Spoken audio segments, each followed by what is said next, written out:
اللهم صل على محمد وعلى أزواجه وذريته كما صليت على آل إبراهيم وبارك على محمد وعلى أزواجه وذريته كما باركت على إبراهيم إنك حميد مجيد.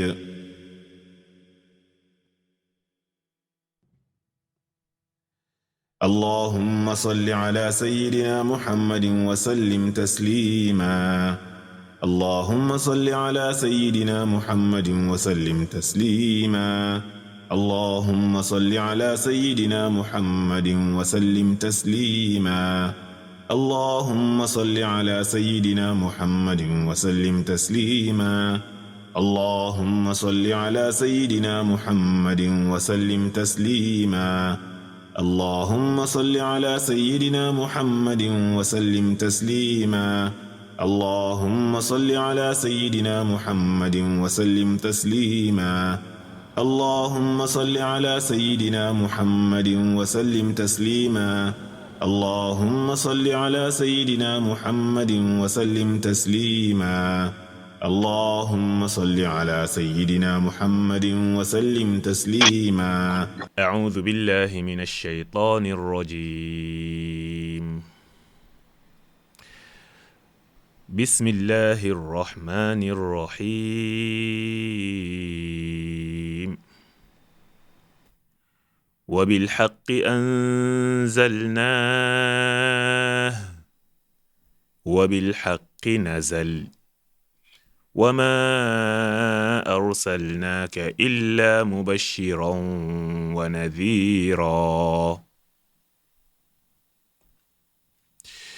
وقرآنا فرقناه لتقرأه على الناس على مكث ونزلناه تنزيلا.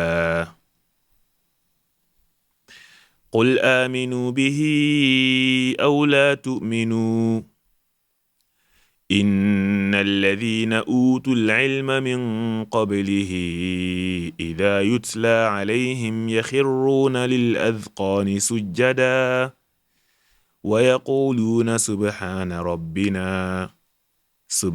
ربنا إن كان وعد ربنا لمفعولا ويخرون للأذقان يبكون ويزيدهم خشوعا. قل ادعوا الله أو ادعوا الرحمن أيما تدعوا فله الأسماء الحسنى ولا تجهر بصلاتك ولا تخافت بها وابتغ بين ذلك سبيلا. وقل الحمد لله الذي لم يتخذ ولدا ولم يكن له شريك في الملك ولم يكن له ولي من الذل وكبره تكبيرا. Alright, بسم الله الرحمن الرحيم. الحمد لله رب العالمين. اللهم صل وسلم وبارك على سيدنا محمد وعلى آله وصحبه أجمعين.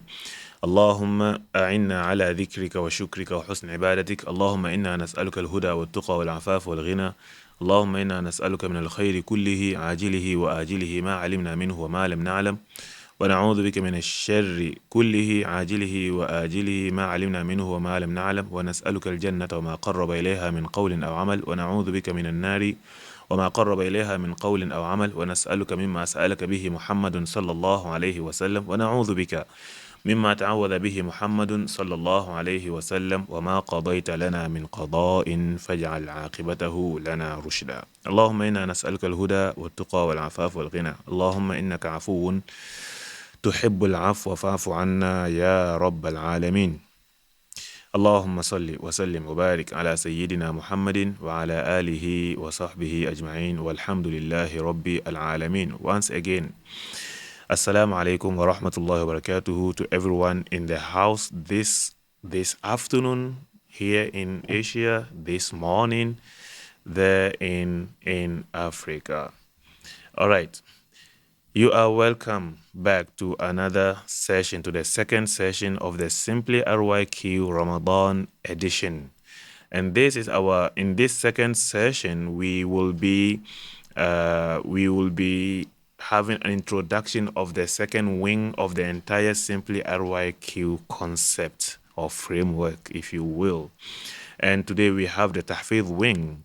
And our title for this session is To Memorize or Not to Memorize the Quran.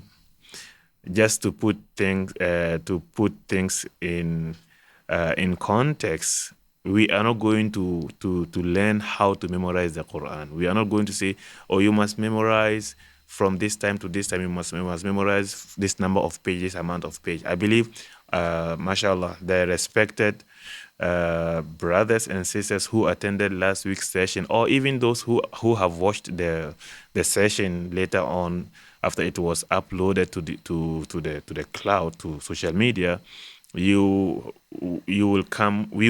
all come to a common ground that in this session we are not going to tell you what to read in order to memorize, how to read, what time to read, what time not to read, and whatnot. That is definitely not the point.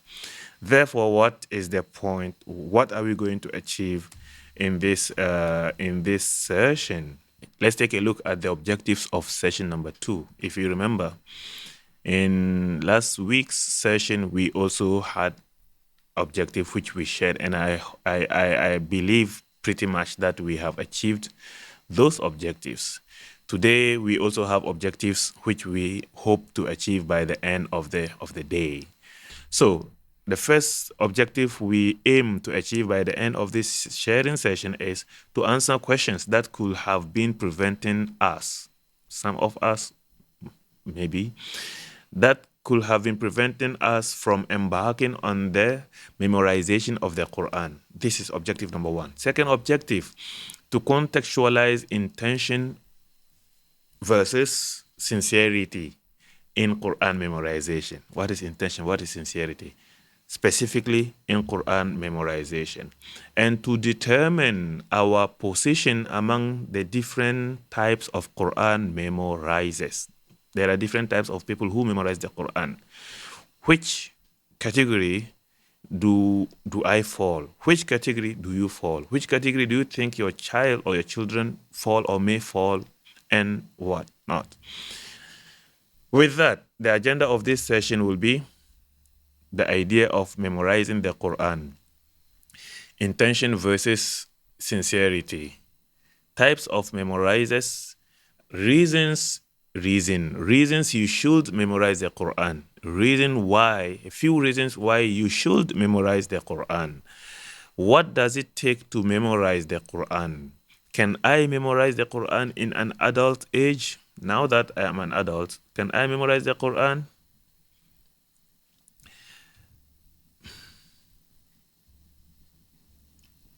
What if I really can't memorize the Quran? What do I do? So these are, if you want to call them questions, we are going to answer them. If you want to call them points, we are going to elaborate on them. However you want to call them, we are going to address them, inshallah ta'ala. So to start, what is the idea of memorizing the Quran? Here we say the idea of memorizing the Quran. We don't say the concept of memorizing the Quran. The concept of memorizing the Quran is already there. We all know what it means to memorize the Quran. We know perhaps the frameworks that are there already in place to memorize the Quran. But then again, sometimes the idea still does not stick to our mind. It still does not stick to our heart. We may still not be convinced about it. We may be convinced about it, but we still have some doubts about it. This is what we hopefully are going to together. Not me answering them, but together we are going to answer them. Therefore, do me a favor by interacting actively. do me a favor by interacting actively so that it will be a kind of, a circle of discussion rather than me throwing the balls at you or stones at you, or okay, let me not use the stones, but rather use the throwing the apples at you. So let it be an interaction, okay? So here, this section answers two main questions. The first, simple questions actually. The first is it important to memorize the Quran, and is it compulsory to memorize the Quran? It is either it is important or it is compulsory. If it is important, how important? If it is compulsory, why compulsory? So, is it important to memorize the Quran? What do you think? Now, this question is open to you, to all of us, myself included. What do you think? Is it important? And by the way, whatever we are discussing here is going to build on whatever we have discussed in last week's session number 1. All right, the reading part. So there are few things that I should have included here, but I'm not including them because pretty much they are already indicated in session number 1, because they work interconnectedly. I hope that is the word. All right. So what do you think? Please, you can type your answer, or you can unmute yourself and tell us, what do you think? Is it important to memorize the Quran? To memorize the Quran. Is it important to memorize the Quran? Yes, ya ayyuhan nas. Yes, it is important. All right. Who is speaking? Arif. Yes, Arif. Can you off your radio in the background or the qira in the background so that we can hear you alone? So someone says yes. Anita says yes, it is important to memorize the Quran. Zubair says much important to memorize the Quran. Why is it important? It is important to memorize the Quran. Why is it important? Al says important for some surahs, like she says for some surahs like Surah Fatiha, for us to perform our prayer. All right, sounds good. All right. So, in a nutshell, it is important to memorize the Quran. Okay. While the word important is used, maybe we come back to here to this after we discuss the second one. Brother Zubair is making a very good point here by saying this is how the Quran was preserved by memorizing. So now, is it compulsory to memorize the Quran? Now that it is important to memorize the Quran, is it compulsory to memorize the Quran? Here I say yes and no, and maybe I can explain. The point made by Brother Zubair is very, very legit. This is how the Quran was preserved. It is important to memorize the Quran. Arif Abu Bakr Siddiq says it is important to memorize the Quran because it brings one closer to Allah. Yes, I agree. All right. Okay, let's put it this way. 15 years ago, now we are in 2021. 15 years ago, we still had mobile phones. 30 years ago, I was a young, chill, small boy. Okay, 30 years ago, okay, 20 years ago. 20 years ago, before mobile phones dominated in our lives, if you have 10 friends, you could memorize their phone numbers by heart. 10 years ago, 20 years ago, your friends, if your close friends are 5 of them or 10 of them or even 20 of them, you could memorize their phone numbers by heart. And they will tell you their phone number once, probably sometimes twice, and then you will get them stick in your mind. And anytime you want to talk to them, you just pick up the handset, whatever it is called, and then dial the number from your memory, and you are good to go. That was just 20 years ago, before we became so much dependent on devices. And today we cannot depend on our memory because of devices. That was just 20 years ago. So you can imagine 100 years ago, when there was less technology to preserve and save data for people, Now think of 1450 or 40 years ago. That time when many of the people, majority of the people, could not read and write. So their only way of preserving data was basically through memory. And that is why the Quran was revealed. And the Prophet sallallahu alaihi wasallam, Jibril will read it for him once, and he will memorize it. And so were the majority of the companions. However, later on, memorization process had transformed, evolved to include foreign, non-native speakers of the Arabic language and whatnot. And now even native speakers of Arabic language, when they sit to memorize the Quran, they have to really memorize it the same way you and I would memorize the Quran. It is important to memorize the Quran. Yes, it is important in some times, and it is a must in some times. If you need to pray, remember in the previous session we mentioned that difference between someone who learns, who reads the Quran only in prayers, and someone who reads the Quran with or without prayers, he will still read the Quran. So one will only read Quran during prayers. We don't call him a Quran reader. But someone who reads the Quran at all times, he is a Quran reader. So is it compulsory to memorize the Quran? The answer is some part of it you must memorize it to pray in order to be able to pray. But even that is also not compulsory, because one can read Quran in his prayers from the book. Yeah, Fard prayer or Sunnah prayer. If you want to read a certain surah, you have not to memorize it. You can just open your Quran and read from the Quran and pray. Your prayer is still valid. However, if you are in a group and you can only read from your book to pray, to lead the people to pray, and there is someone who can lead and read from his memory and not from the book, then he has the priority to become imam over you. Now, if you think you really want to attain the privilege that comes with the Quran, then memorizing the Quran becomes compulsory for you. It's a choice that you make. Once you decide, it becomes compulsory. Once you choose not to, then it is not compulsory. All right? So this is the idea of memorizing the Quran. How do you take the Quran? Someone will take it this low.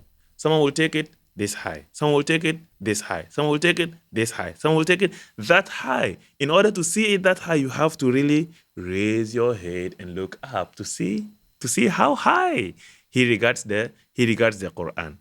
All right? So you and I, where do we fall in? Do I regard the Quran this low, or this low, or this low, or this, or up, or up, or up? We decide. It is based on that, then we decide we want to memorize or not to memorize the Quran. All right? Everything requires intention, no doubt. Even coming to this session, virtual session, requires intention. Had you have no intention to attend, you will have never put in the effort to attend. However, there is a difference between intention and sincerity. So what is intention and what is sincerity? When you decide to do something, anything, when you decide to do something, you have made the intention. But after you carry it out and accomplish it, then you have achieved that intention. If you do it halfway, maybe you have gone halfway of the intention. For instance, we are in a class.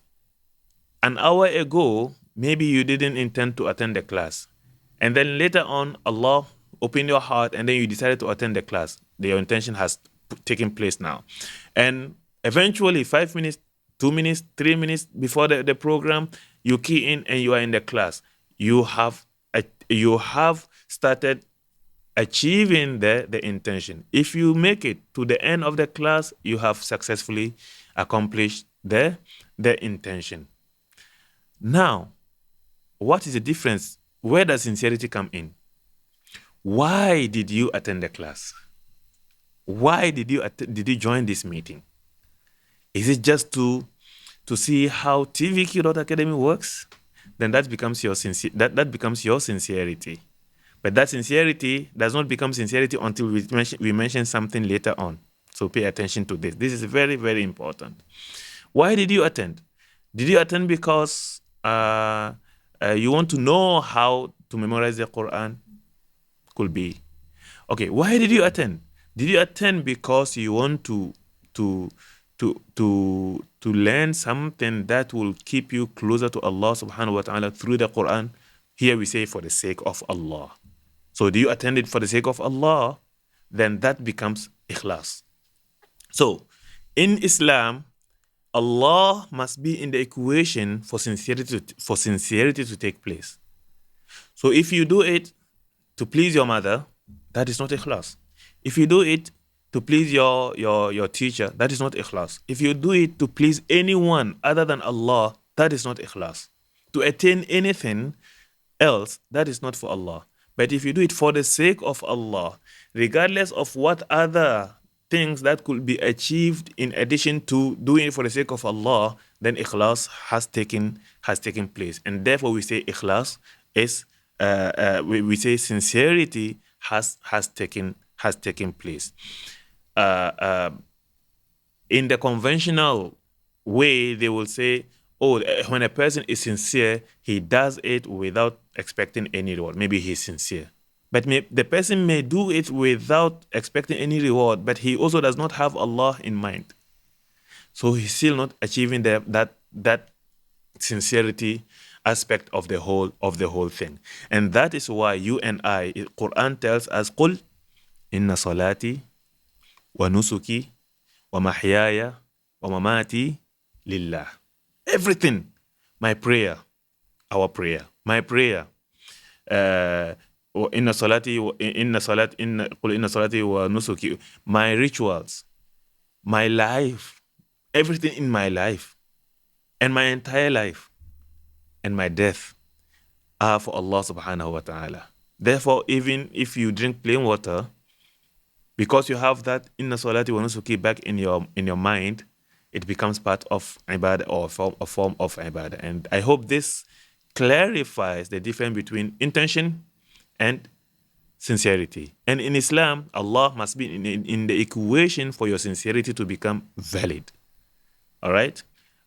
If Allah is not in the equation, فَمَنْ كَانَتْ هِجْرَتُهُ إِلَى اللَّهِ وَرَسُولِهِ فَهِجْرَتُهُ إِلَى اللَّهِ وَرَسُولِهِ وَمَنْ كَانَتْ هِجْرَتُهُ لِدُنْيَا يُصِيبُهَا أَوْ امْرَأَةٍ يَنْكِحُهَا. If you want to do something to make fame, then that becomes your reward, and that is it. All right? So if we move on, one of the questions I received was during the sign up. If you remember, during the sign up, there was a point where you were asked to ask any question which you believe it should be answered. How to stay steadfast in, I'm putting the question as it is. How to stay steadfast in our niyyah. Here, niyyah is an Arabic word that refers to intention. To memorize Al-Quran for Allah subhanahu wa ta'ala and not to show off to people.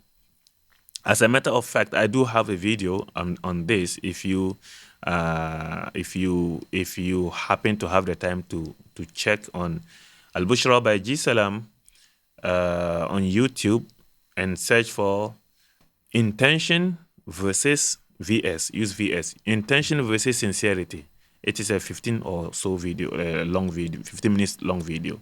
So niyyah here is a word that I believe the person used the word niyyah to refer to sincerity. But the word niyyah in Arabic, it can be translated to English as intention. All right? Our intention does not qualify for anything other than carrying out the activity. But when Allah is in the picture, because how did I come to the conclusion that she means sincerity here? Because she said to do it for the sake of Allah and not to show off. This is where the sincerity she's talking about. So how to stay to remain steadfast in our sincerity towards memorizing the Quran and do it for Allah alone and not to show off. So we can consider the following if we want to do our memorization of the Quran. And of course, when I say memorization, it includes reading the Quran, being active with the Quran. We have to consider the following. Regularly check on your purpose in life. MashaAllah, as time passes, people become more educated. Educated means people become more exposed to reading and writing. But when we talk about real education, where it comes to purpose in life, not many people know their purpose in life. And this is what the media has successfully done to our mindset. We have been brainwashed, and we are made to believe that we should only live to eat, sleep, wake up, and work, and then go back to eat, sleep, and wake up to work. And that is it. And that becomes our purpose. Whereby our purpose is supposed to be more divine than just eat, drink, sleep, work. Eat, drink, sleep, work. Our purpose is supposed to be more than that. So every Muslim should regularly check on his purpose in life. It is our purpose in life that brings the Quran in. وَمَا خَلَقْتُ الْجِنَّ وَالْإِنسَ إِلَّا لِيَعْبُدُونَ. All right? And what after my life finishes? My life on earth. What after it finishes? So if I think of what will happen to my life after it finishes on earth, then my purpose in life will start to take shape accordingly. So regularly check on your purpose in life. Different people have purpose in life. Although we all have one thing as Muslims, إِلَّا لِيَعْبُدُونَ, to worship Allah subhanahu wa ta'ala. But there are projects that we create in our lives that will make our purpose, that will earn us more rewards in the sight of Allah subhanahu wa ta'ala and grant us higher ranking in the sight of Allah subhanahu wa ta'ala. And this is what we mean by purpose. And different people have different strength in contributing. So assess yourself, find your strength, and make use of it to enhance your purpose in life. So regularly check on your purpose in life, and then have a me time with the Quran. Have a me time with the Quran. Me time, a time. Okay, someone who is active with the Quran, most likely you will be teaching the Quran. Most likely you may be leading prayers as an imam because of the Quran. Most likely you have activities that involve the Quran, and all this will happen before the eyes of people in the public. All right. Is there something wrong with that? There's nothing wrong with that. But most of the time, we do this either because it is a job, we are employed to do it, we are asked to do it, not because we want to do it. Sometimes we do it because we want to do it. So all this, Shaitan becomes very, very present in most of it when we do. So anything you do, anytime you are in it, he or his agent will come to try to take away some of the rewards by inciting evil thoughts. Oh, is he impressed? Are they impressed? Do they like it? Okay. Is he? Are they? Do they? Where is Allah in this? So in order to achieve Allah, that's why we need to have me time. When you have your time, when you read the Quran and no one sees you, if anyone sees you, it becomes by accident. That is where you attain ikhlas. That is why Qiyamul Layl is very important for anyone who wants to be a companion of the Quran. Because when you wake up at night, only Allah sees you most of the time. And most importantly, when you don't come out to tell people on social media that, hey, look at me, I woke up for Qiyamul Layl, all those stories. And you don't record yourself to post it in Facebook Live or whatever live to show people how you wake up for Qiyam. It is nobody's business, actually. It's supposed to be our own business between us and Allah subhanahu wa ta'ala. So this me time is very, very sacred, and we should really make it sacred. All right? Sometimes, even if your spouse is not seeing you doing it, it is just better to keep it from okay, like you have done it when no one saw you. There's no need for you to tell people unless there is a need, including your spouse. All right. So here we go. Frequent isti'adha. وَإِمَّا يَنزَغَنَّكَ مِنَ الشَّيْطَانِ نَزْغٌ فَاسْتَعِذْ بِاللَّهِ. As long as you and I, we are alive on this earth, shaitan will never give up on trying to delude us, on trying to incite evil thoughts in us, on trying to make us feel that, hey, we are above Allah's instructions. So there, the Quran tells us, وَإِمَّا يَنزَغَنَّكَ مِنَ الشَّيْطَانِ نَزْغٌ فَاسْتَعِذْ بِاللَّهِ. Anytime there is any evil insight in your thoughts, seek refuge in Allah. Just say, أعوذ بالله من الشيطان الرجيم. أعوذ بالله من الشيطان الرجيم. Anytime evil thought comes to you, say, أعوذ بالله من الشيطان الرجيم. Anytime you feel so good about yourself, about what you think you are doing, it's going to change the whole world. And it's going to bring the entire mankind into Islam. Say, أعوذ بالله من الشيطان الرجيم. All right?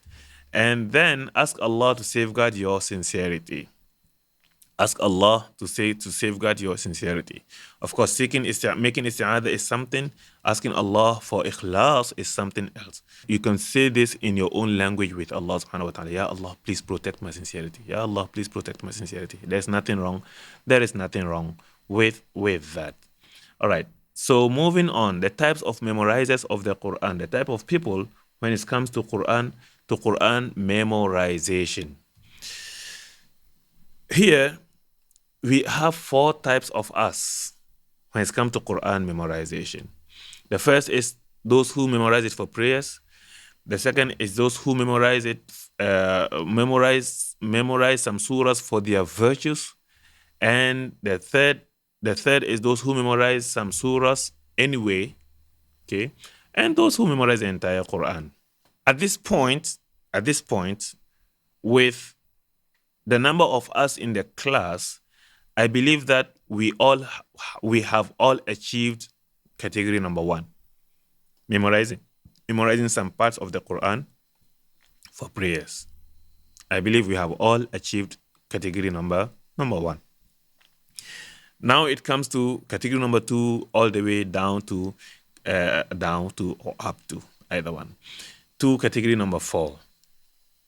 Those who will usually memorize for prayers, basically this is what they need. Surah Al-Fatiha, some short surahs, and it can be only one surah actually, and some short verses, and it can also be only one short verse.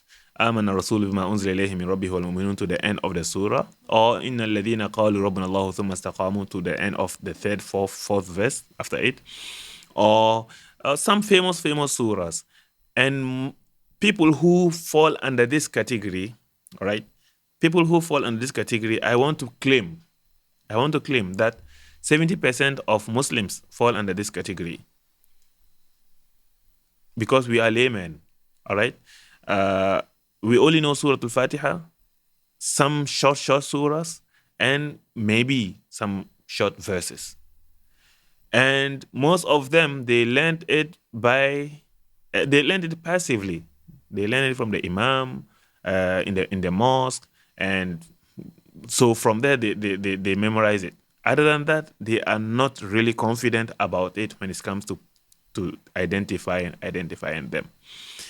For virtues of the surahs, there are some surahs which the Prophet ﷺ has indicated their virtues. So some of us, we hunt those surahs because of their virtues. Surah Al-Mulk, I didn't mention it here. Surah Al-Mulk, Surah Yasin. Of course, the Prophet didn't say anything about Surah Yasin, by the way. But majority of Muslims, mashallah, are so much into Surah Yasin because of the weak and fabricated hadith around Surah Yasin. Let me repeat this point. There is no authentic hadith pertaining Surah Yasin. So Yasinu lima quri'a lahu, Yasinu qalbul Qur'an, and then Iqra'u Yasin ala mawtat. All these hadith are fabricated.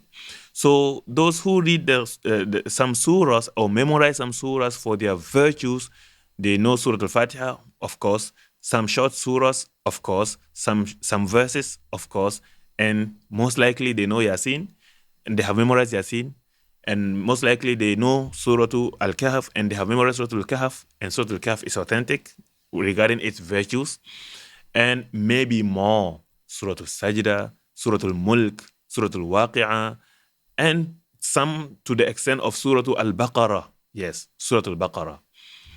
And some memorize some part of the Quran anyway.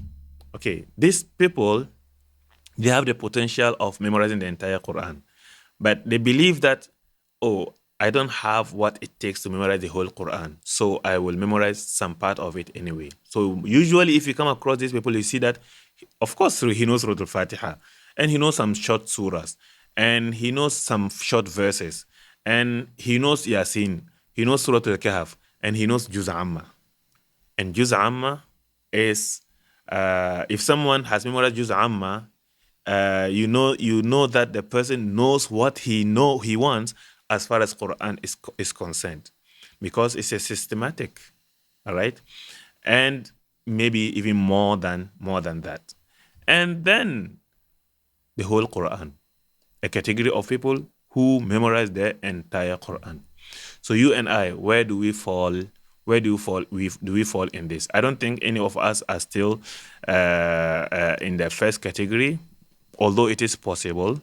But if you are here today and you can see me, you can hear me, and you can understand the simple English I'm communicating with, then I want to challenge you, if not to inspire you, to get out of category number one. If you think you are still there, to get out of category number one, and let's step up to category number two and aim category number four. If you are at category number one, let's aim to step up to category number two. Okay? But at category number two, our aim is to achieve category number four by all means. If we reach, we reach. If we don't reach, we have the intention in addition to sincerity. And Allah will take care of the rest for us. Oh, yes? Oh, yes. Oh, yes, everyone? I cannot hear you. Oh, yes. All right. Are we clear? Yeah, Johannes, so far? All right, moving on. Reasons we should memorize the Quran. We have agreed that it is not compulsory to memorize the Quran unless you believe that you want to attain the virtues that Allah has bestowed upon the Quran, the virtues the Prophet ﷺ has told us that anyone who associates himself with the Quran will be awarded them, and you really believe you want to achieve them, then you must memorize the Quran. You must memorize the Quran. In addition to that, memorizing the Quran, if we are in a society or community or a village where there is no Hafiz Quran at all, maybe it is a compulsory for you to memorize the Quran because it becomes fardu ain.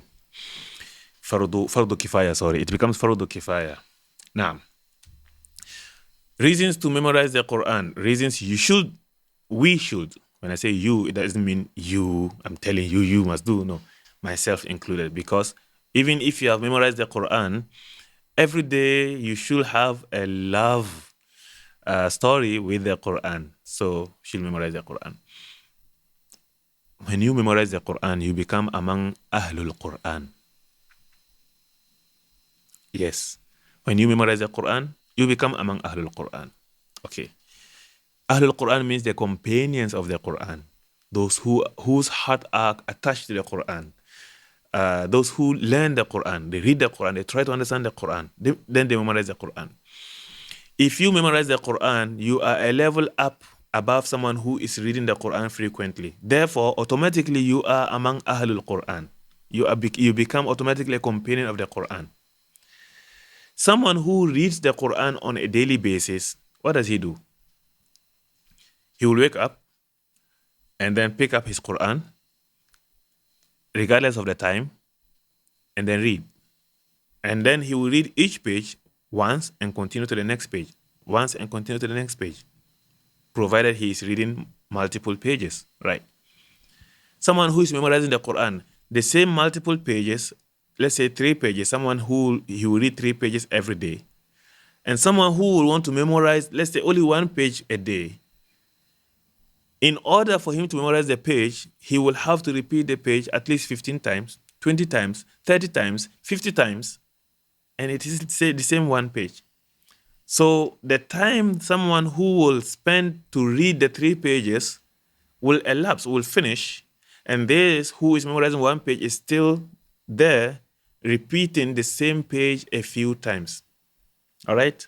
Automatically he becomes among Ahlul Quran.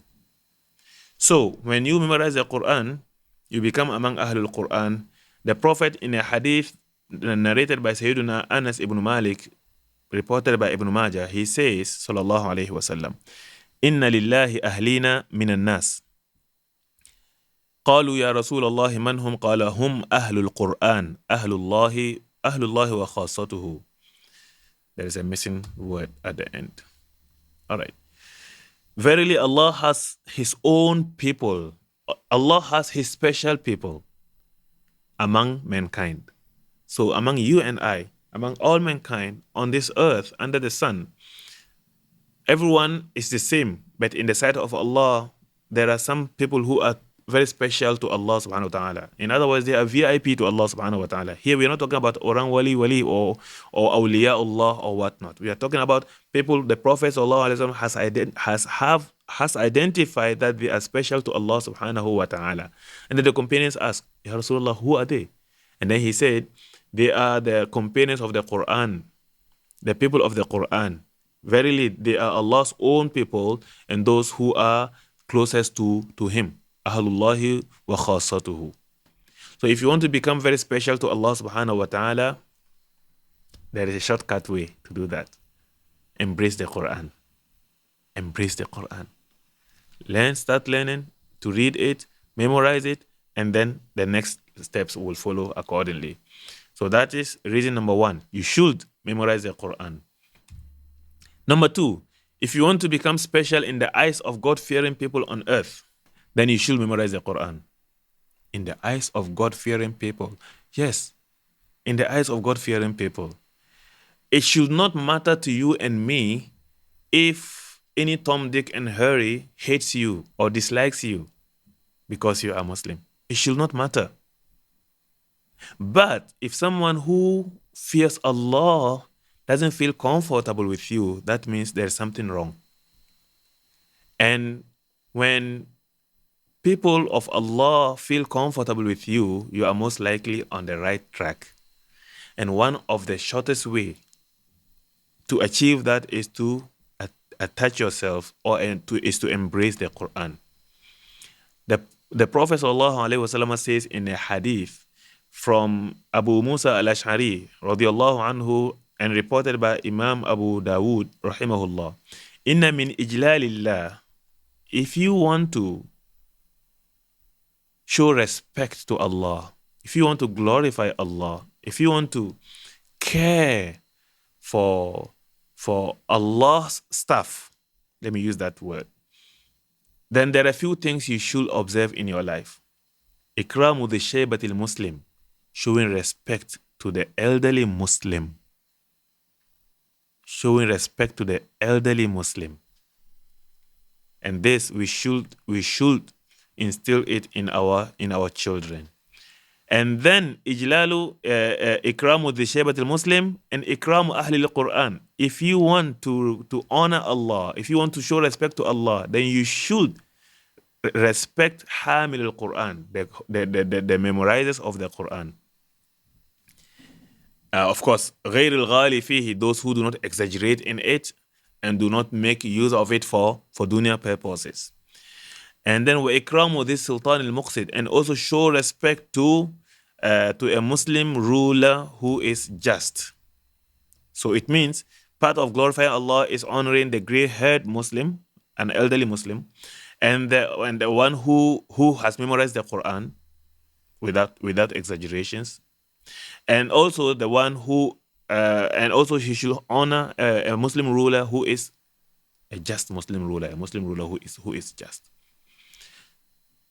So if you want to attain that respect from people who fear Allah subhanahu wa ta'ala and respect Allah subhanahu wa ta'ala and takes care of the things that Allah cares for, embrace the Quran. So وَمَنْ يُعَظِّمْ شَعَائِرَ in Surah Al-Hajj, Allah says, وَمَنْ يُعَظِّمْ شَعَائِرَ اللَّهِ فَإِنَّهَا مِنْ تَقْوَى الْقُلُوبِ. Whoever glorifies the rituals of Allah subhanahu wa ta'ala is a sign of piety in their hearts. So if you come across someone who will look at these ustaz, and he speaks evil about them, there is something missing in his heart.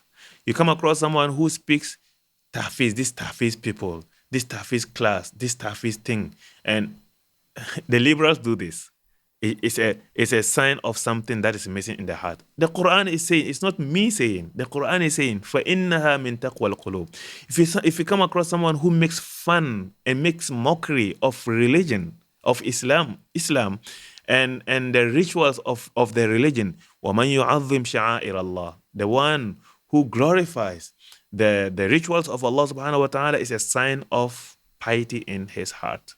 So when someone, instead of glorifying it, he makes mockery of it, what does it mean? It means that piety is either dead or inactive in his heart. So here, if you want to attain that respect for people who fear Allah, who loves Allah, who cares for Allah, embrace the Quran. All right? So this is reason number 3, you should memorize the Quran. All right. In this life, no matter what you do, there are people who will envy you. There are people also we also envy, whether for the good reason or for the bad reason. Since no matter what, no matter how, you will still be envied, others will still envy you, why not you let them envy you for the good reason? Let them envy you for the good reason. In order to do that, achieve one of these or both. The Prophet ﷺ says in a hadith by Abdullah ibn Umar, all right, reported by Imam Muslim, rahimahullah, that the Prophet said, "La hasada illa fi ithnatayn." There is no hasad, there is no envy, okay, except in 2 situations. In a situation of a man whom Allah has given the Quran, who has memorized the Quran. So he wakes up with the Quran, he stands with the Quran, he does qiyamul layl with the Quran. فَهُوَ يَقُومُ بِهِ. He observes the Quran at night as well as during daytime. And that is in the first case.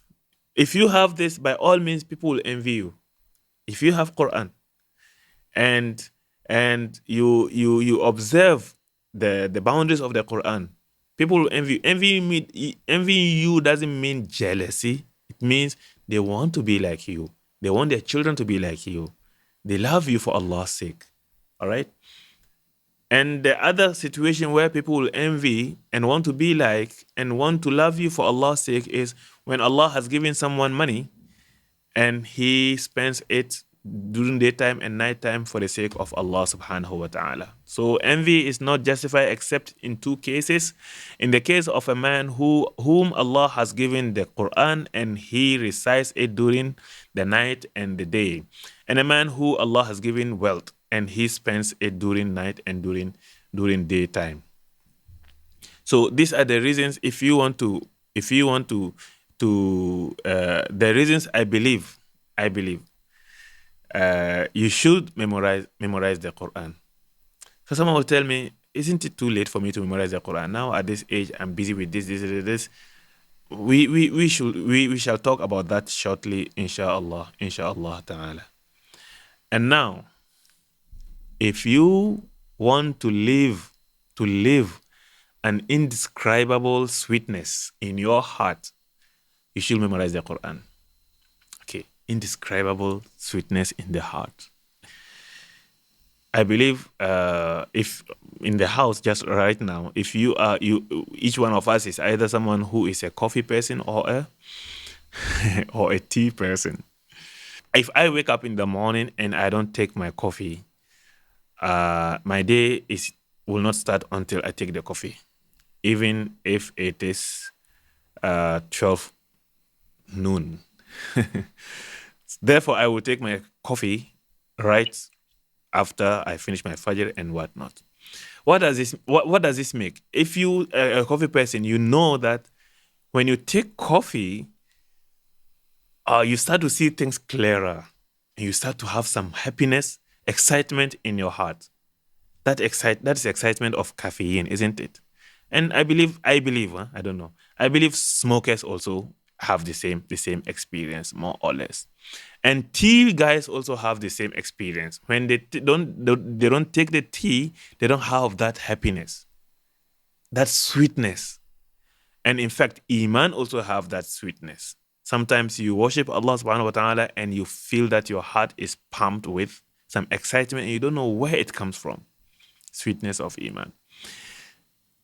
If you want to have an indescribable sweetness in your heart, then you should memorize the Quran.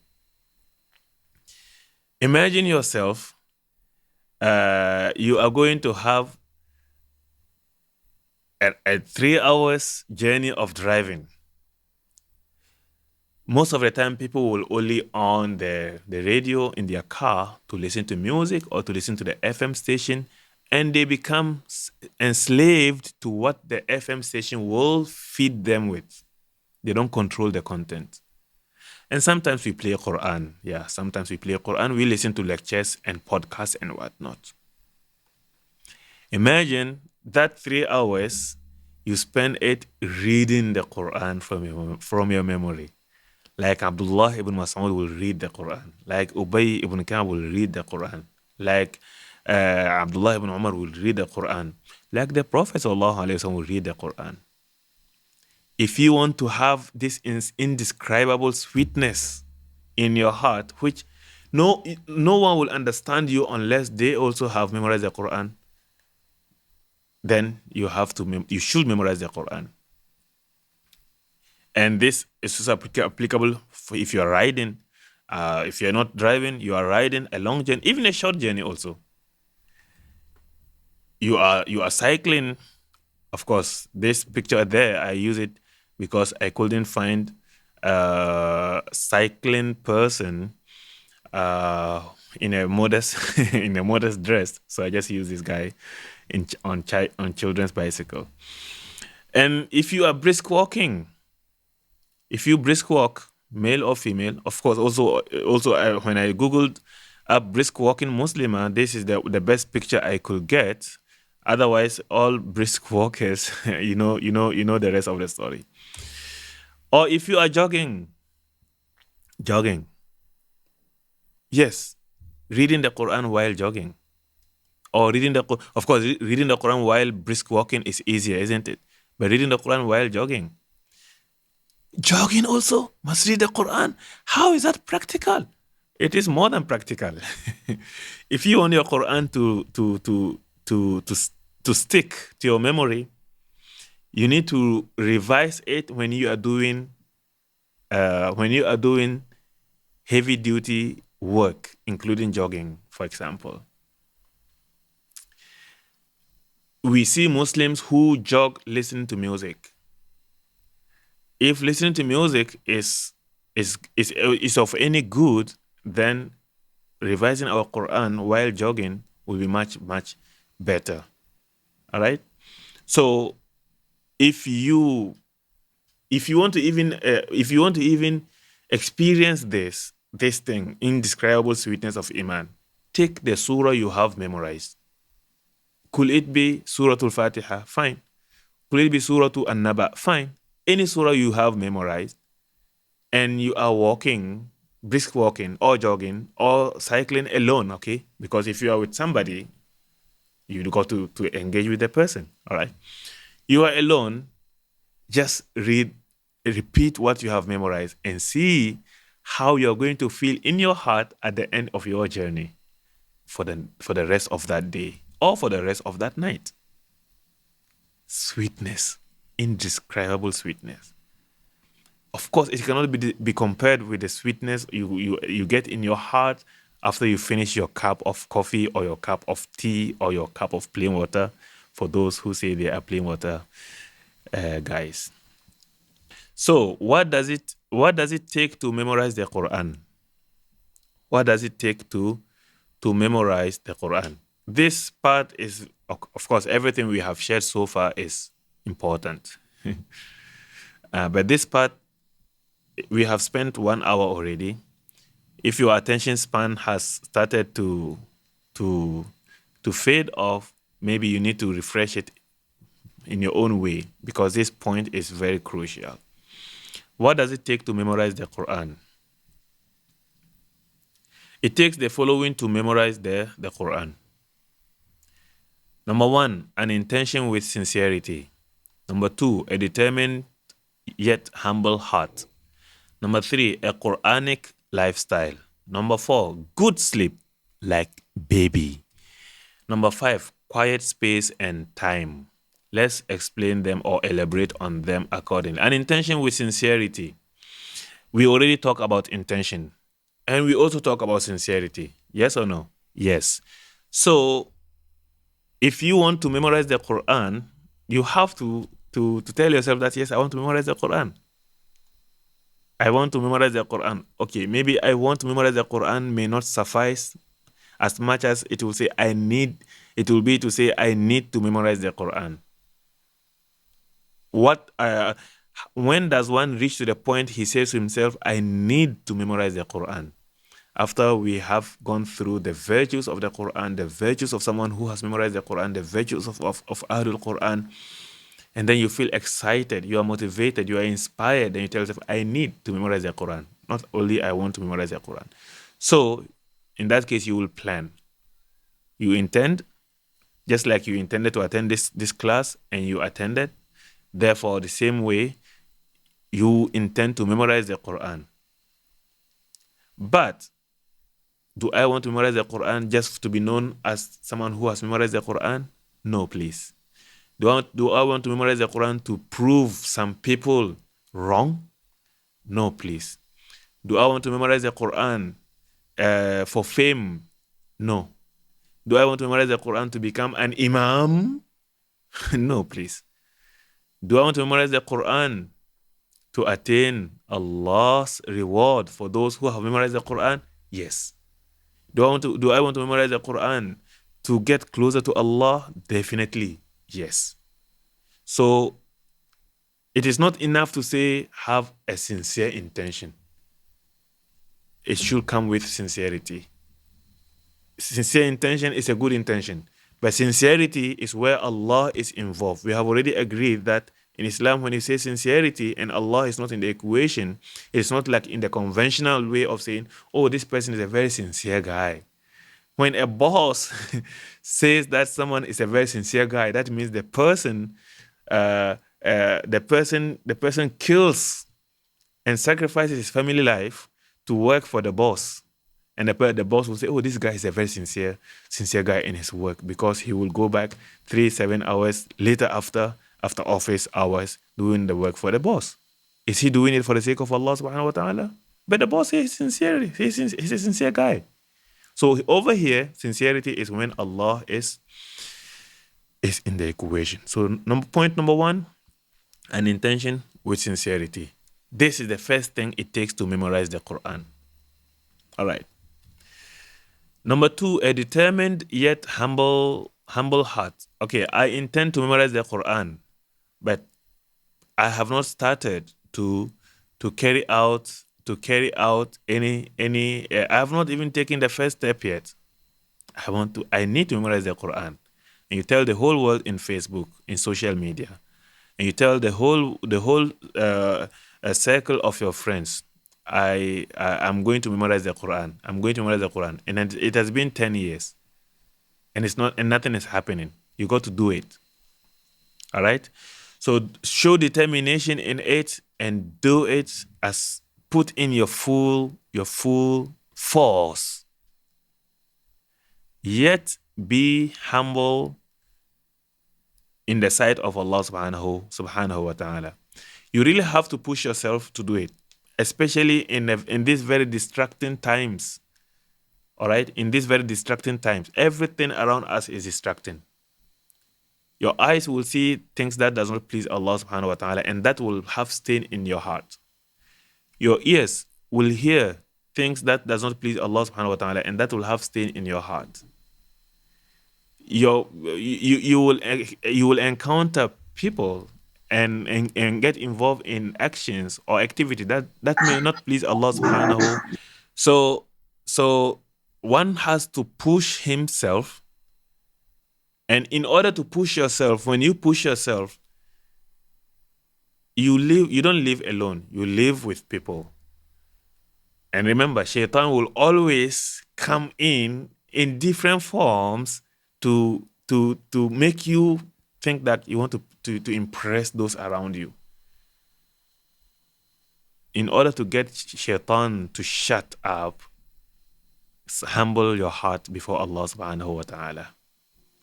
So have a determined mind in doing it, but have a humble heart before Allah subhanahu wa ta'ala. When you want to do it, you will come across people who will definitely try to pull you down. If you want to be humble for them, you will quit. So be humble for Allah subhanahu wa ta'ala, but determined. In human eyes, you are determined. In the eyes of Allah, you are humble because you always turn back to Him. And after all, you are doing this for His sake. Subhanahu wa ta'ala. All right. What does it take to memorize the Quran? If you really want to memorize the Quran, you must have a Quranic lifestyle. Okay, let's take a look at this. The first picture on the left of the screen represents sports stars, golfers, sports stars. The second picture in the middle, the picture in the middle in the first row represents singers. All right. The picture on the right in the first row represents skiers. Yeah, although it is also part of sports. The picture on the right in the lower row represents politicians, and the other one represents influencers. If you look at these people, politicians, sportsmen, singers, they call them artists, right? Skiers, and then influencers. All these are supposedly in the circle of dunya, you know. All these, supposedly, they are all in the circle of dunya. Their aim and their end goal is to attain this dunya. Yet, each one of them have different lifestyle. Each one of them has different lifestyle. Singers have lifestyle that is totally different from politicians. Politicians have different lifestyle that differs from the lifestyle of social media influencers. Social media influencers have different lifestyle that is different from skiers and whatnot. And all this together, they are all people of dunya.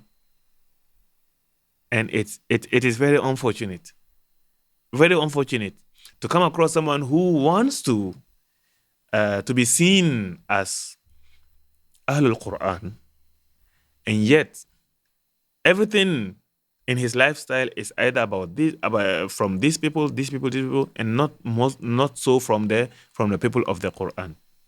And he will even want to make fun and mockery of those who want to display Quranic lifestyle. So if we really want to memorize the Quran, we must have a Quranic lifestyle. Imagine someone who does not play Quran in the house, and he wants his children to memorize the Quran. In fact, he wants he himself or she herself to memorize the Quran, but they do not play Quran in the house. Instead, they play music. And he or she or the parent will be surprised when they hear the child singing music and they don't hear the child reading Quran. And they play music at home and they don't play Quran at home. Double standards, isn't it? Quran lifestyle. So when if you understood the concept or the idea of playing Quran instead of playing music, getting rid of music for the sake of the Quran, then the rest should be easily understood or understandable. Quran, if you want to memorize the Quran, there must be a lifestyle you have to observe. We don't. A person of Quran or Ahlul Quran should not be sleeping and missing Fajr. A person of Ahlul Quran should not be missing his witr. He should observe Sunnah of the Prophet ﷺ. He should have special respect for the Quran. And anything he understands something from the Quran, he should put it into practice. And anyone who wants to be among Ahlul Quran or memorize the Quran, the teachings of the Quran has priority in his life or in his heart. A Quranic lifestyle is a must if you want to memorize the Quran. Because what is the point of memorizing the Quran when the Quran does not reflect our lifestyle? All right?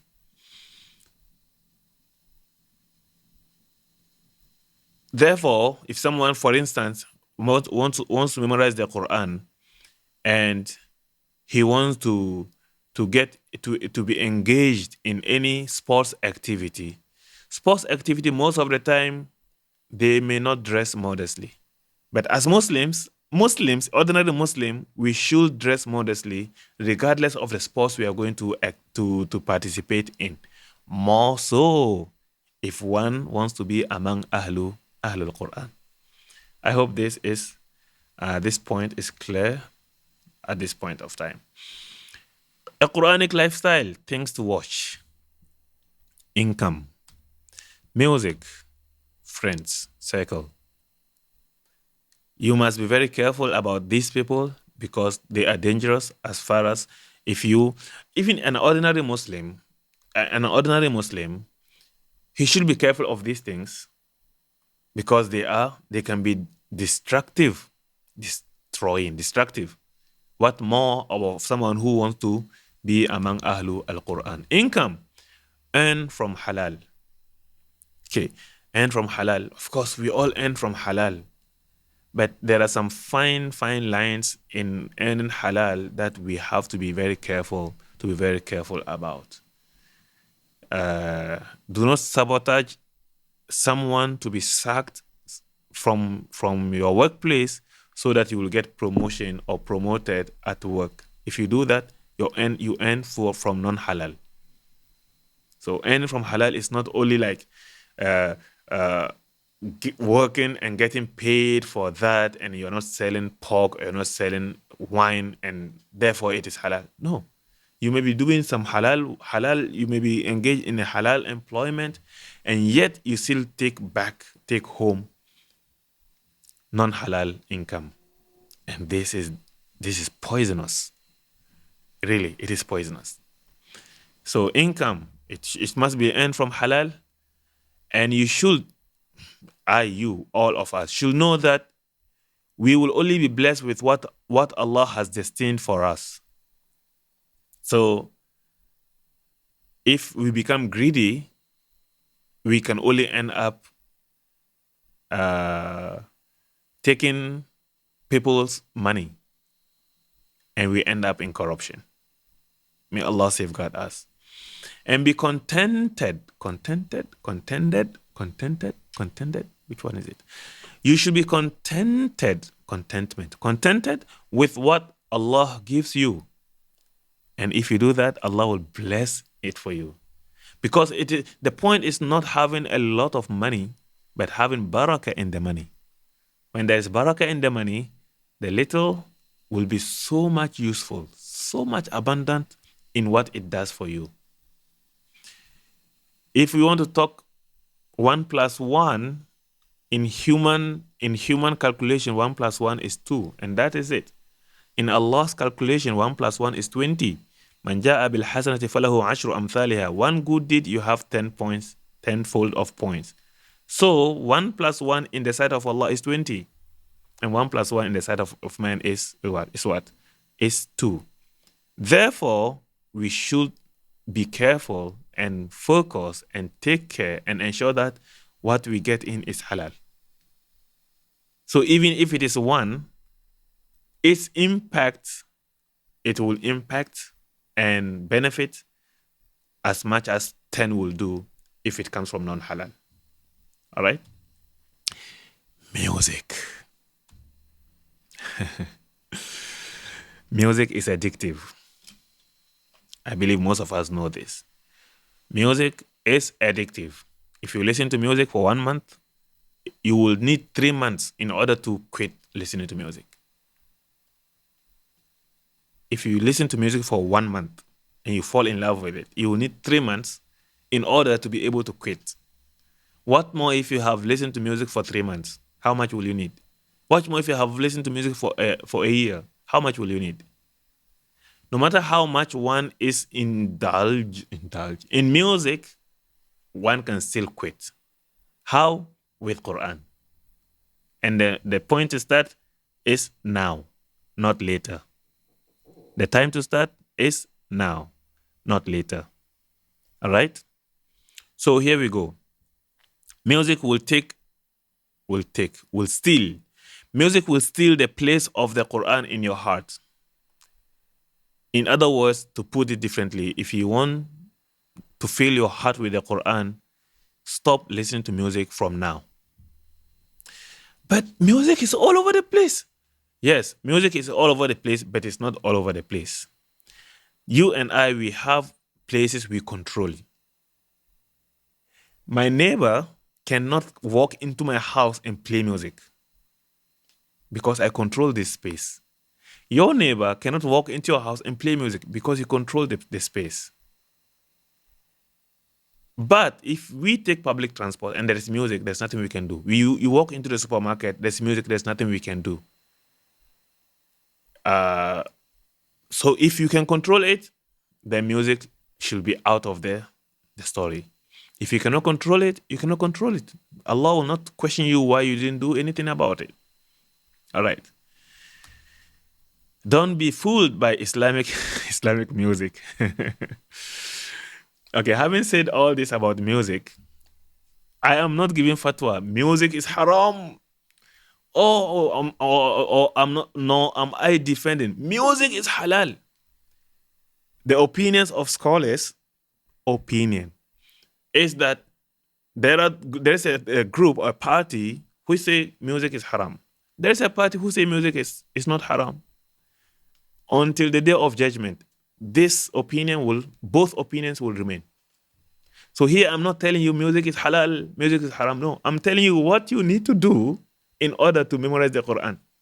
And therefore, music should be out of the house if you want to memorize the Quran.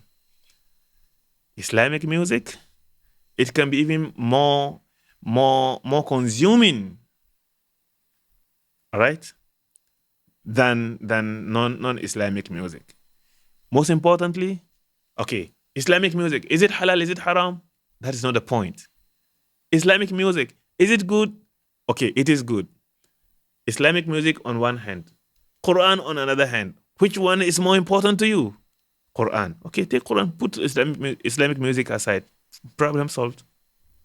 Some music have meaningful words. Could also that be harmful to Jazakallahu khairan? Again, here I'm not saying music is haram or halal. I'm not saying music is harmful or music is helpful. I'm telling you that if you have music, it will take away the time you need to listen to Quran. If you have music, it will take away the time, some place in your heart. And you want to fill your heart with the Quran. As simple as that. Whatever outside there, it is have meaningful, whatever words or composition of words that have meaningful meaning, a single verse in the Quran have tenfold of blessing than that. So which one do you think you want? Okay, now moving on. Music. Al-Quran versus Al-Music. Al-Quran versus Al-Music. Quran is divine. Divine means from Allah. Music is not divine. So no matter how good is there in music, there is tenfold of good in Al-Quran. So will you choose to go for one fold of good over tenfold of good? Again, we are not giving fatwa on music, halal or haram. However, if you ask me, so what do you think? Yes, already there are two opinions. Some say it's haram, some say it's halal. You, Baba Salam, what do you think? Of course, I don't believe music is halal. My personal opinion, because there are two opinions, I have to choose one. I don't think music is halal. I don't think music is halal. If you think music is halal, there's nothing I can do about that. And I don't become enemy with you. However, if you want to memorize the Quran, music should be out of the house. Next, Al-Quran is ibadah. Can anyone tell me that music is ibadah? Can anyone tell me that music is ibadah? Al-Quran is shifa. When you read the Quran, you are cured from your sickness. Can anyone tell me that he gets cured of his sickness from listening to music? All right? Al-Quran is huda, is guidance. Can anyone tell me that he got guidance from music? If anyone got guidance through music, it's because he has experienced a very painful experience that made him think that music is not good, so he got guidance. It's not because music itself is guidance. And Al-Quran is rahmah, mercy. Can anyone tell me that music is mercy? So, what does it take to memorize the Quran?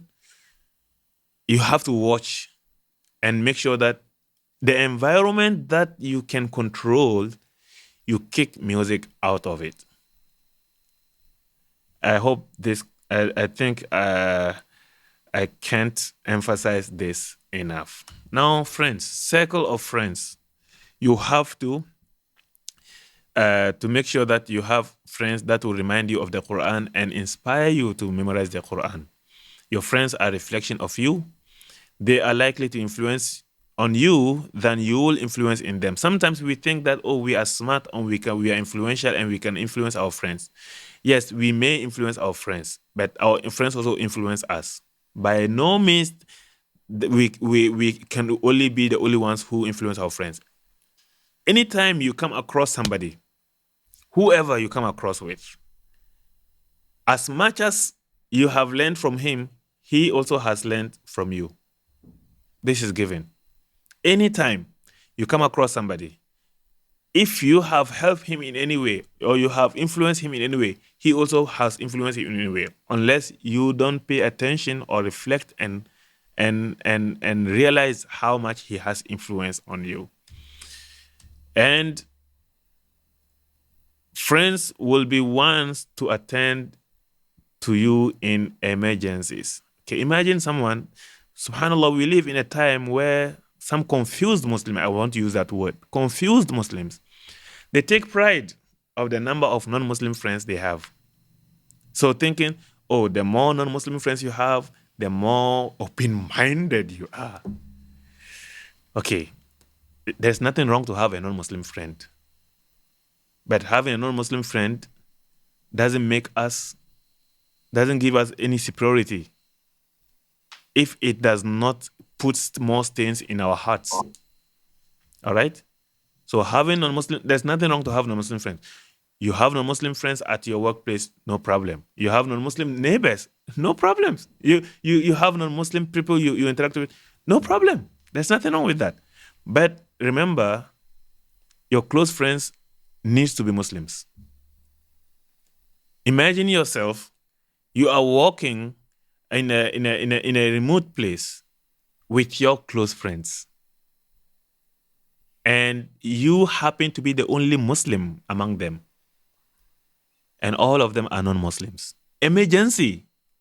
When emergency happens, what do? We call upon Allah. Amman yujibul muttarra idha da'ahu. When emergency happens, we call upon Allah.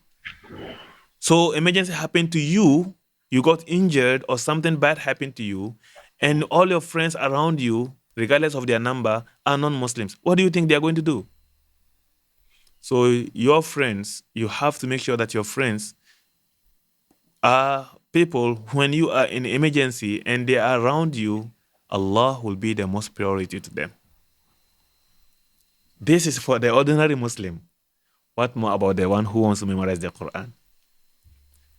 And most importantly, your friends will attend your janazah. Your friends will attend your janazah. If your friends are all non-Muslims, these are the people who will attend your janazah. Your janazah will be the person's janazah will be put in the mosque, and they will stand outside. The best they will do is to smoke, waiting for your janazah to come out for them to shed tears. So a person who will die and the and people who will attend his janazah are mostly non-Muslims, versus a person who will die and people who will attend his janazah are Muslims, and a person who will die and people who will follow his janazah are majority of Huffaz Quran. Ya Allah. So what does it take to memorize the Quran? Make sure your circle of friends have some relationship with the Quran. Have some respect for the Quran. Of course, having them Muslims is already common sense. We talk about them already. All right. And here, by no means do I imply that we should not interact with Muslims. We should interact with Muslims. And we cannot do without interacting with non-Muslims. All right. But someone will tell you, look, sometimes we cannot trust some Muslims. Okay, so what? So what? If you cannot trust some Muslims, do you think you can trust non-Muslims? I mean, if you cannot trust Abu Bakr Siddiq radiallahu anhu, you cannot trust Ali ibn Abi Talib radiallahu anhu, you cannot trust Salman al-Farisi, you cannot trust Bilal ibn Rabah. If you cannot trust these people, you want to trust Abu Jahl, you want to trust Umayyah ibn Khalaf, you want to trust Abu Lahab. Abu Lahab was a generous person. Abu Jahl was a generous person. But at the end of the day, tabbat yada Abi Lahabin wa tab. I mean, does it mean that Abu Bakr Siddiq is a perfect person? He's not ma'soom. Does it mean that Bilal ibn Rabah has got no flaws? He had flaws. But at the end of the day, if we cannot trust Muslims, do we think we can trust non-Muslim? So we have to have our worldview properly, especially if we want to memorize the Quran and become among Ahlul Quran. Imagine yourself, 15 years from now, you are no more. And guess what? Who is going to remember you? Those who attended Simply RYQ Ramadan Edition, second session, maybe they have gone through the names and they remember, 30 years later, 40, 50 years later, Aisha Safari, tiada ada lagi, Allah yarham. Ya Allah, please forgive her. Ya Allah, please grant her Jannah. Ya Allah, make Jannah her final abode. Ya Allah. These are the people who will remember you forever. Imagine your friends are non-Muslims 30 years later and you are no more, and then they remember you. What will they say? He was a poor guy. Pity his family. And so what? It doesn't add any value to the whole thing. All right. So what does it take to memorize the Quran? Watch 3 things: music, income, friends. You need to have a good sleep if you want to memorize the Quran. Yes, sleep like a baby.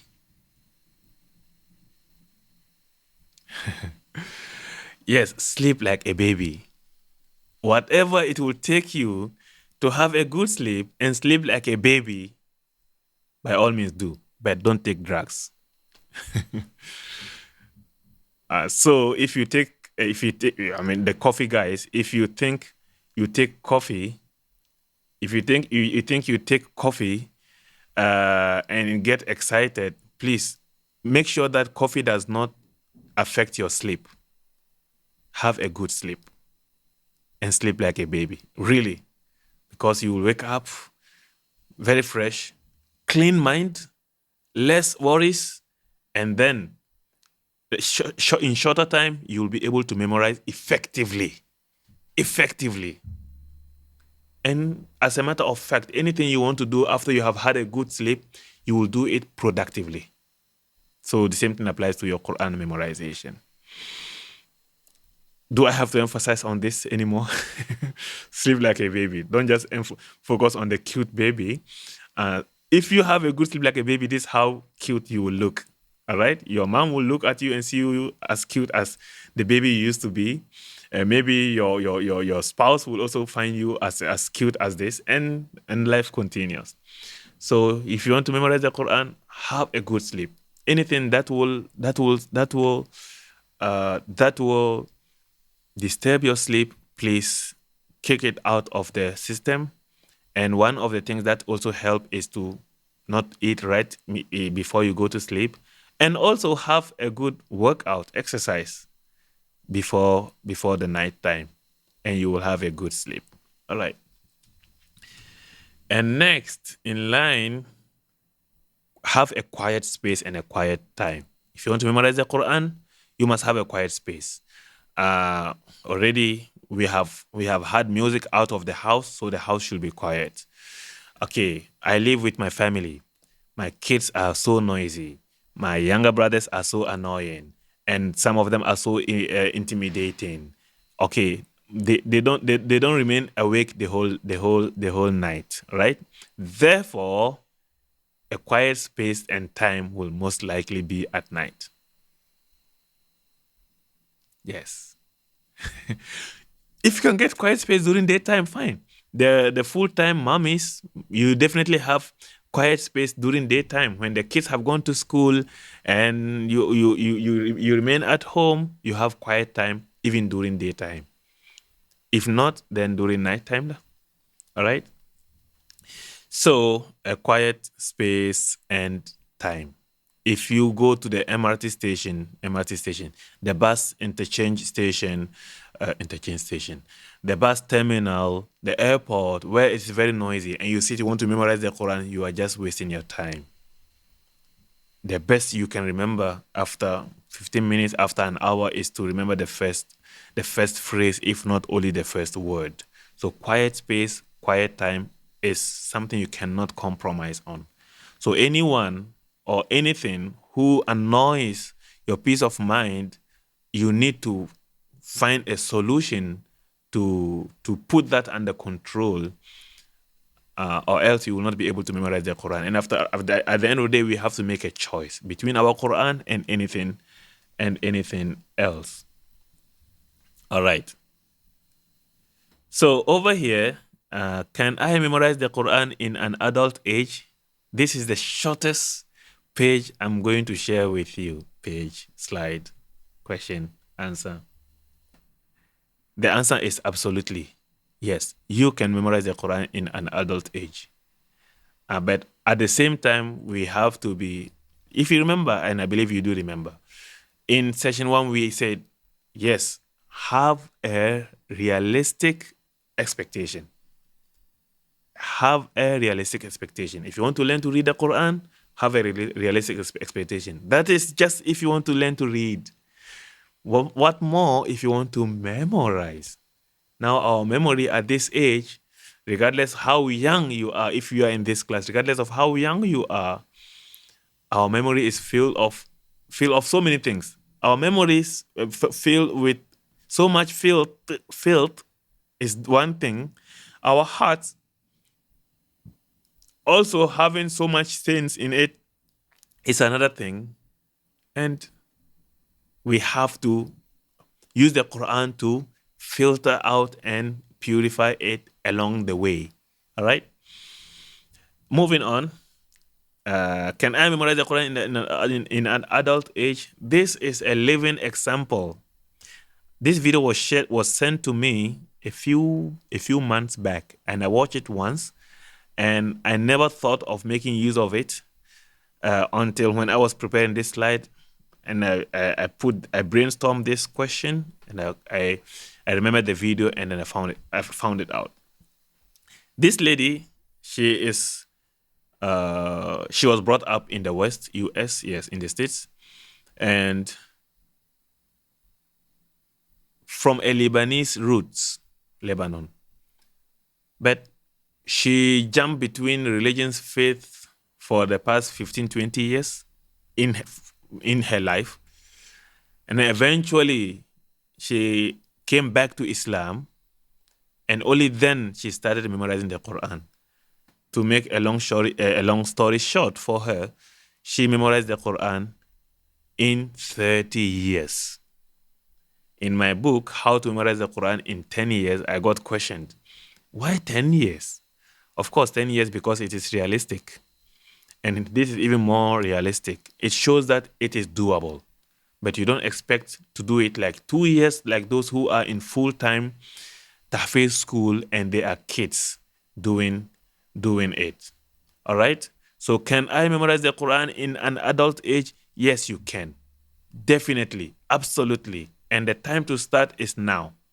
Of course, it's now means after you have learned to read the Quran fluently. Then you start memorizing. So this lady, she memorized the Quran in 30 years. I think her name is Raya. And now she's living in Malaysia, and she's, mashallah, tabarakallah, 73 years. As of 2020, she was 73 years. And now I believe she's 74. All right? We are not going to watch the video. You can definitely see the video. You can definitely see the video in YouTube. Alhamdulillah. Okay. أعوذ بالله من الشيطان الرجيم. Let's just listen to her Fatiha. بسم الله الرحمن الرحيم. الحمد لله رب العالمين الرحمن الرحيم مالك يوم الدين إياك نعبد وإياك نستعين اهدنا الصراط المستقيم صراط الذين أنعمت عليهم غير المغضوب عليهم ولا الضالين. آمين. All right. You may want to search for she finished 30 years. Okay, you can see the title of the edition. She finished 30 years of daily Quran memorization at age 73. All right. So we can move on. Back to the question. Can I memorize the Quran in an adult age? Yes. Yes, and yes, you can. But you may take longer than a child will take, or a younger person will take. And if you go through my How to Memorize the Quran in 10 years, regardless of age and profession, the book is out of stock, but you can still read the content of the book on gsalam.net. If you go to gsalam.net,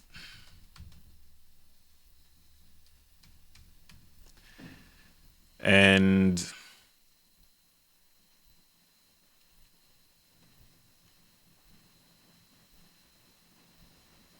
okay, so assuming you are on gsalam.net right now, okay, and look at the menu here. You have the menu. Can you see that? Yes. Look at the menu, our creed, our book. Click on the book. You will have drop down of the menu. You have read it, memorize it, practice it, Quran stories, reflection from the Quran. So definitely look for memorize it, click on it, and it will give you the list of articles that encourage on memorizing the Quran. And I think there are 5 of them, 5 of them, yeah. 5 reasons and 4 steps to establish strong bonding with the Quran. How long does it take to memorize the Quran? How to memorize the Quran in 10 years, 1, 2, and 3. So just go to gsalam.net and find your way out. All right. So back to the question. Can one memorize the Quran at an adult age? Yes. All right. What if I cannot memorize the Quran? There's nothing wrong if someone cannot memorize the Quran. We don't have evidence that all the companions of the Prophet have memorized the Quran. In fact, not all the companions of the Prophet were scholars. So at all age, at all time, in all generations, there will be specialist in all fields, including Quran. So as much as one may have so much fond for the Quran, he may also have some some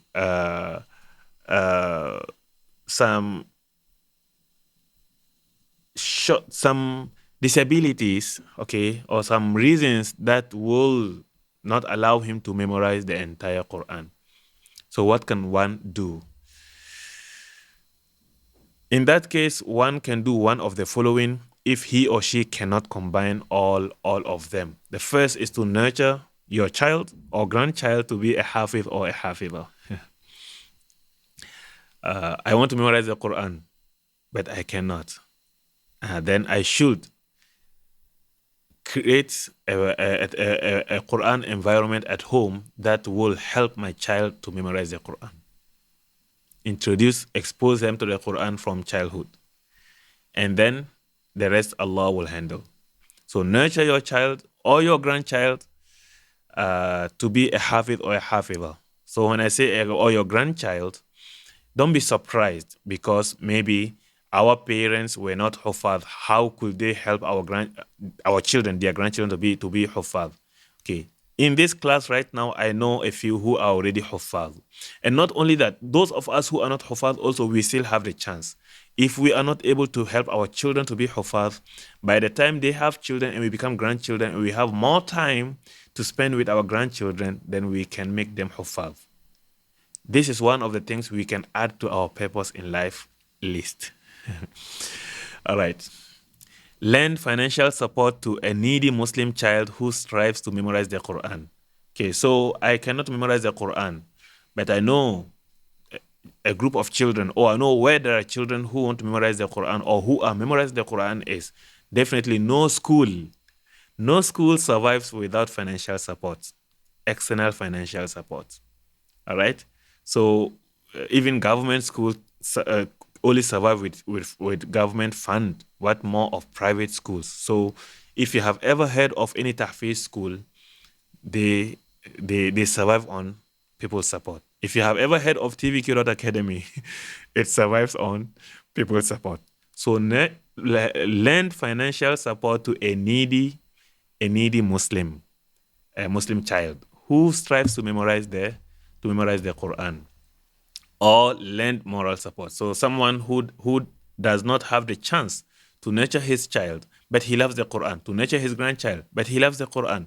Someone who does not have financial means to help or support someone to memorize the Quran. Then you should always be an active soldier who defends and supports and shows motivation, inspiration, and give moral support anytime you come across someone who is memorizing the Quran. All right? And also support Quran courses. Courses, CAUSE, including TVQ.Academy, your Borderless School of the Quran. All right. We are here. Thank you for coming, for sharing the message, for supporting TVQ.Academy, your Borderless School of the Quran. And next session, next week, inshallah ta'ala, we will, our date will be 1st May, inshallah. And we will be discussing how to keep up with the Quran.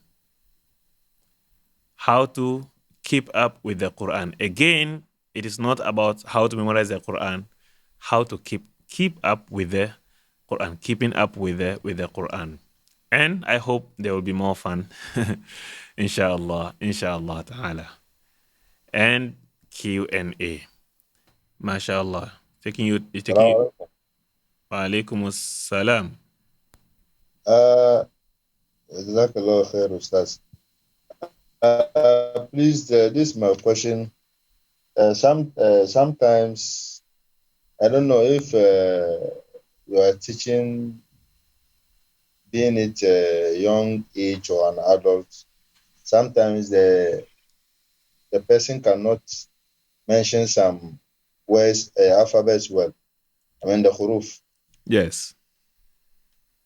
So I don't know. Sometimes I don't know if it's the that's how the person is, the tongue, or I don't know. So can you continue with that? Mm-hmm. Okay, it is like this. People who learn a new language, Arabic for that matter, in an adult age are of two types. Someone who have difficulty in pronunciation, it could be because he is not exposed to it. So with practice, he will definitely be able to do it. That is one. Two, some who have a speech defect. So some people, by the way, lam and ra, l and r come from almost the same point of articulation using the tip of the tongue. Some people cannot pronounce L. They will always say R, R, R. So their L, their lam is raw. Or some people are the other way around. All right? If that is there, then that becomes natural. For the natural, there's nothing you can do about it. But then unnatural, but it's as a result of his lack of exposure, then you have to expose him to it. That is why here at TVQ.Academy, when someone joins our class, we don't start with him Quran reading right away. We first assess him if he's able to read. So on that basis, we determine where he will start. And by all means, he will start with Juz Amma anyways. But if he cannot read, or he can read, but he has problem with pronunciation, he has problem with articulation, he has problem identifying, then we will start with him with Arabic alphabet. He will start with Alif, Ba, Ta, Tha, Jim, all the way to the end, and do the Arabic alphabet, what they call it, Baghdadi or Qaida Baghdadiya and Nuraniya, and different names, different places, different versions. Al-Muhim, he will go through the Arabic alphabet and be able to identify, pronounce, articulate, join, connect, and become familiar with Arabic wordings, Quran wordings, and then we start reading Quran with him. By the time he finishes the Arabic alphabet, depending whatever book you take with him, and he really practices, by the time he finishes, you will see miracle. And Brother Zubair is a good example. Yes, Brother Zubair? Yes, he is smiling. Brother Zubair is a good example. He is one of the students in our Arabic alphabet in our classes. So if you have Brother Siddiq, if you have a student who is an adult, obviously, you don't start teaching him reading Quran if you know that he cannot identify the Arabic alphabet, or if you know he has problem articulating the Arabic alphabet. You start with him Arabic alphabet. So you can take any Qaida Baghdadiya and apply it with him. You can take any Qaida Nuraniya and apply it with him, and you will be good to go. I hope the question is answered, brother. Inshallah. And I believe I can send you a copy of the Arabic alphabet we make use of here at TVQ.Academy, your Borderless School of the Quran, so that you can print out and share and help your students if you want, inshallah. Inshallah. So what is the role of Hadith and Tafsir in anyone's journey of the Quran? This is a very good question. Okay, what is the role of Hadith and Tafsir in one's journey of the Quran? The Tafsir part will come in session number 4. So mark the date, 2 weeks from now. Tafsir part, meaning understanding, it will come in session number 4. That will be the final session, so don't miss it. The Hadith part is like this. The confusion people have is, all this while I've been talking about Quran, and I never talk about I seldom talk about Sunnah, and I didn't talk about Hadith and whatnot. I can claim that if one embraces Quran, he will have all he needs to survive as a Muslim. But if someone understands this statement from the surface, he will misunderstand it. It's like, hey, where is Sunnah? Where is Sunnah? Are you anti-Sunnah? Are you anti-Hadith? No, I am not anti-Hadith. I am not anti-Sunnah. I'm a guy of Quran and Sunnah. If you read my articles on gsalam.net, you know what I'm talking about. So, no one will embrace the Quran, apply the Quran, and yet undermine Sunnah. No one will embrace the Quran, apply the Quran, and yet he undermines Sunnah. Who brought Quran? The Quran was brought to us through the Prophet sallallahu alaihi wasallam. وَمَنْ يُطِعِ اللَّهَ وَالرَّسُولَ فَقَدْ فَازَ فَوْزًا عَظِيمًا. Whoever follows Allah and the Prophet, he has indeed succeeded greatly.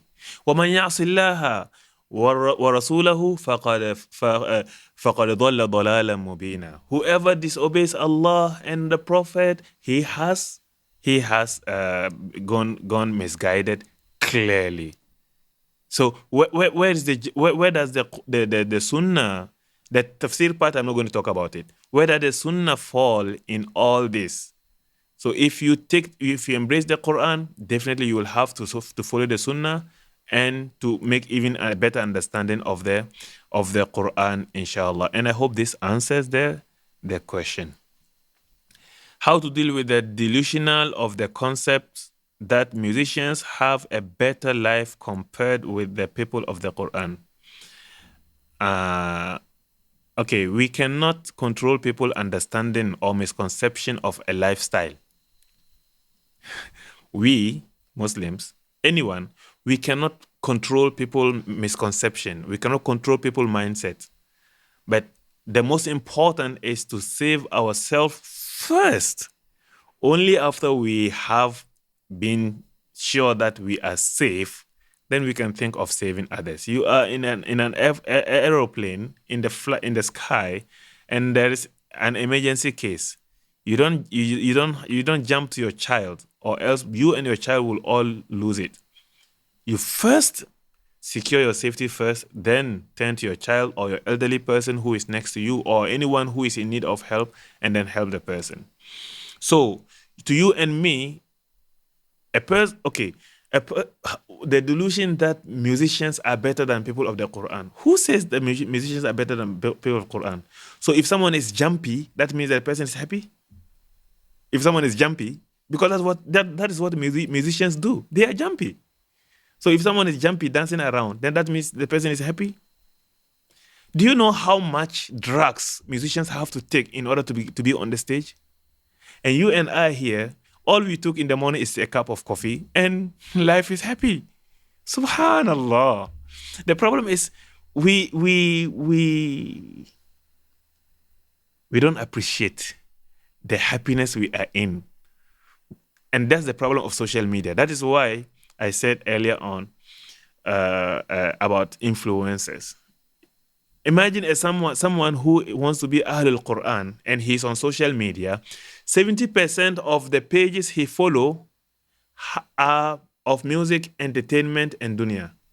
And 10% or maybe 20 or 15% of the pages he follow are personal interests, food, travel, and all those nonsenses. And then only 5% or less than 2% is something Quran here, Quran there. And yet he wants to tell you that he is Ahlul Quran. Who are we laughing at? Let each one of us go through their social media profiles, their friends, the pages they follow. If I am a Hafiz Quran and I want to be Ahlul Quran, and I follow a musician, a K-pop, a J-pop, a nonsense, a reggae, a Bob Marley, whatever it is, what Quran am I talking about? All right? So these are the things we have to have that mindset and make the change for ourselves. Only then, if someone tells you that musicians are better, have better life, you can prove to him that You don't live a miserable life, and you don't need music in the first place. And you can prove to him, actually, by your calmness, by your contentment, and you're good to go. I hope this answers the question, inshallah. Thank you, Ustaz. You are most welcome, Ustadana Ila. Okay, by the way, for the purpose of, for the information of those who are not aware, you see those cute boy and girl in the picture behind their father. These are among my younger students in TVQ.Academy, your Borderless School of the Quran. I still have much younger than them. They are just cute, okay, but they're more cuter than them. I have a two weeks old cute student, 2 weeks old only. So this is how TVQ.Academy is growing, inshallah. All right. Thank you, Naila, for sharing your thought. With that, we have come to the end of today's second session of the Simply RYQ Ramadan Edition, session number 2. Bismillahir Rahmanir Rahim. Alhamdulillahi Rabbil Alameen. Allahumma salli wa sallim wa barik على سيدنا محمد وعلى آله وصحبه أجمعين. ربنا تقبل منا إنك أنت السميع العليم وتب علينا إنك أنت التواب الرحيم. ربنا اغفر لنا ولوالدينا وارحمهم كما ربونا صغارا. ربنا اغفر لنا ولإخواننا الذين سبقونا بالإيمان ولا تجعل في قلوبنا غلا للذين آمنوا ربنا إنك رؤوف رحيم. اللهم إنك تعلم سرنا وعلانيتنا فاقبل معاذرتنا وتعلم حاجة كل منا فأعطه سؤله وتعلم ما في أنفسنا فاغفر لنا يا رب العالمين. اللهم صل وسلم وبارك على سيدنا محمد وعلى آله وصحبه أجمعين. سبحان رب العزة عما يصفون وسلام على المرسلين والحمد لله رب العالمين. With that, we have come to the end of the second session of the Simply RYQ Ramadan Edition. Should I to memorize or not to memorize the Quran, brought to you by TVQ.Academy, your Borderless School of the Quran. Until we meet again next week, inshallah, same time, 2 p.m. Malaysia, Singapore time, plus 8 GMT. I leave everyone in Allah's protection. Ramadan Mubarak to all of you and your loved ones. Enjoy the moments of Ramadan. Selamat berpuasa, selamat berbuka. And let's make dua for one another, inshallah. Until then, Assalamu alaikum wa rahmatullah. Waalaikumsalam warahmatullah.